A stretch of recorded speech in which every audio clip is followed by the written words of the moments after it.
I'm going to tell about 2-3 stories. I'm going to keep it real short. Number one, put God first.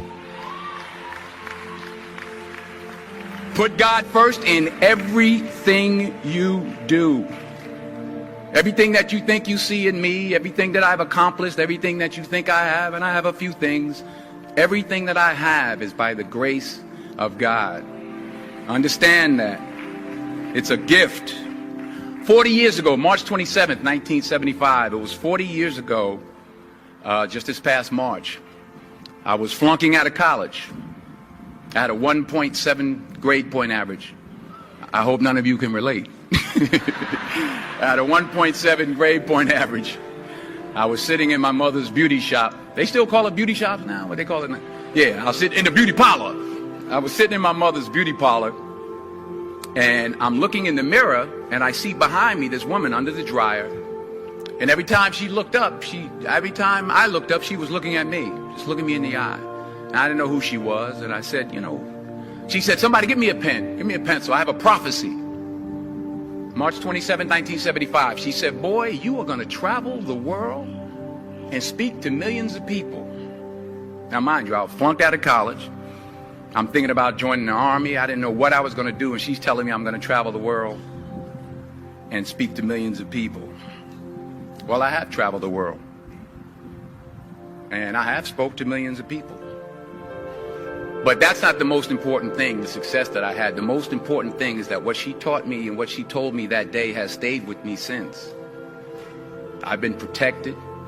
I've been directed. I've been corrected. I've kept God in my life, and it's kept me humble. I didn't always stick with him, but he always stuck with me. So stick with him in everything you do. If you think you want to do what you think I've done, then do what I've done and stick with God. Number 2, fail big. That's right. Fail big. Today's the beginning of the rest of your life, and it can be very frightening. It's a new world out there. It's a mean world out there, and you only live once. So do what you feel passionate about. Take chances professionally. Don't be afraid to fail. There's an old IQ test, was 9 dots, and you had to draw 5 lines with a pencil within these 9 dots without lifting the pencil. The only way to do it was to go outside the box. So don't be afraid to go outside the box. Don't be afraid to think outside the box. Don't be afraid to fail big, to dream big. But remember, dreams without goals are just dreams, and they ultimately fuel disappointment. So have dreams, but have goals. Life goals, yearly goals, monthly goals, daily goals. I try to give myself a goal every day. Sometimes it's just to not curse somebody out. Simple goals, but have goals. And understand that to achieve these goals, you must apply discipline and consistency. In order to achieve your goals, you must apply discipline, which you have already done, and consistency every day, not just on Tuesday and miss a few days. You have to work at it every day. You have to plan every day. You've heard the saying, we don't plan to fail, we fail to plan. Hard work works. Working really hard is what successful people do. And in this text, tweet, twerk world that you've grown up in, remember, just because you're doing a lot more doesn't mean you're getting a lot more done. Remember that. Just because you're doing a lot more doesn't mean you're getting a lot more done. Don't confuse movement with progress. My mother told me, she said, yeah, because you can run in place all the time and never get anywhere. So continue to strive, continue to have goals, continue to progress. Number 3, you'll never see a U-Haul behind a hearse. I'll say it again. You'll never see a U-Haul behind a hearse. I don't care how much money you make, you can't take it with you. The Egyptians tried it. They got robbed. That's all they got. You can't take it with you. And it's not how much you have. It's what you do with what you have.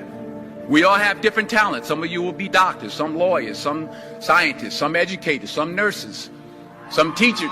Yeah, okay. Some preachers. The most selfish thing you can do in this world is help someone else. Why is it selfish? Because the gratification, the goodness that comes to you, the good feeling that I get from helping others, nothing's better than that. Well, one or two things, but nothing's better than that. Not jewelry, not big house I have, not the cars, but it's the joy. That's where the joy is, in helping others. That's where the success is, in helping others. Finally,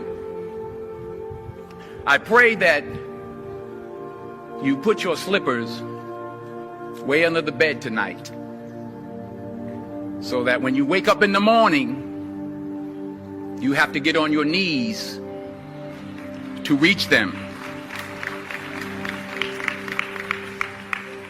And while you're down there, say thank you for grace.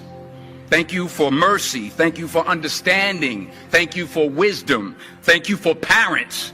Thank you for love. Thank you for kindness. Thank you for humility. Thank you for peace. Thank you for prosperity.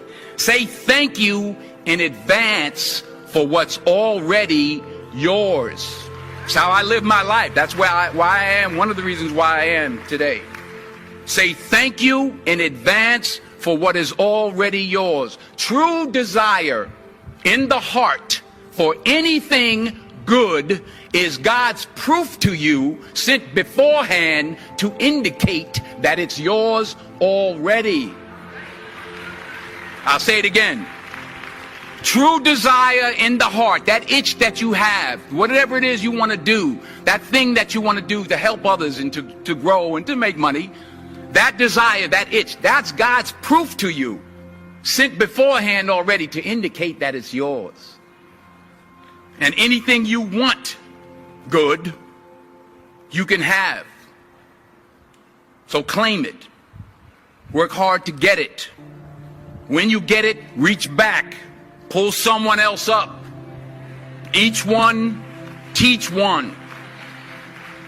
Don't just aspire to make a living. Aspire to make a difference.